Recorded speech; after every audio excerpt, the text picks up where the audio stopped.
Привет всем! Сегодня мы покажем индейскую свечу.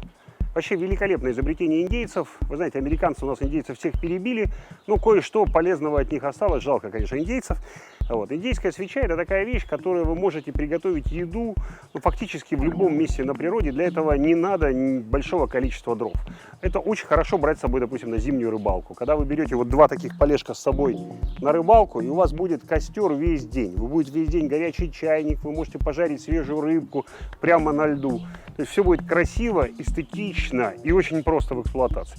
Для этого нам потребуется всего лишь очень, правда, сухой пень. То есть вот мы, пожалуйста, нашли дерево, которое действительно высохло. Сухой пень – это пень, который хотя бы года 2-3 пролежал и высох. Жидкость для розжига, спички и пила. В данной ситуации бензопила, мы себе жизнь облегчим, но вы, в принципе, это можете сделать любой ножовкой. Итак, приступаем.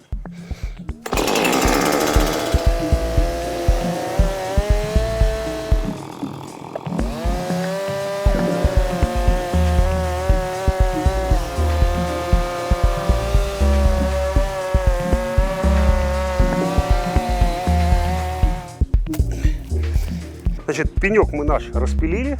Теперь очень важно его очень надежно установить и проверить. Смотрите, оп. Мы готовить будем уху, поэтому и пожарим немножечко рыбочки.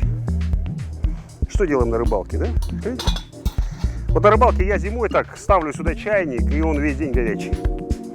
Всегда горячий чай на зимней рыбалочке. Здорово. Итак, переходим к следующему этапу. Пенек можно заранее пропилить дома, чтобы не мучиться на рыбалке, не мучиться в лесу. Мы наливаем жидкости. Наливаем жидкости в свечу. Сейчас огонь потихонечку спустится вниз.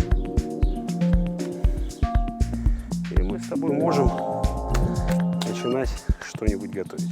Так, ну что, наша свеча начинает гореть. Да, прорезы для чего у нас нужны? Для того, чтобы появилась тяга, как в печной трубе, да, и как бы пень выгорал изнутри. Притом, самое что интересно, что пень самостоятельно будет гореть хуже, чем когда на нем что-то стоит. Весь огонь будет подниматься по центру. А надо свече дать немножечко разгореться, для того, чтобы огонь пошел по центру. Вот я даже облился чуть водой по низу, чтобы огонь никуда не уходил внизу, чтобы горело именно ядро ствола. Все, вот у меня все получилось идеально, горит ядро ствола. Теперь я могу готовить уху.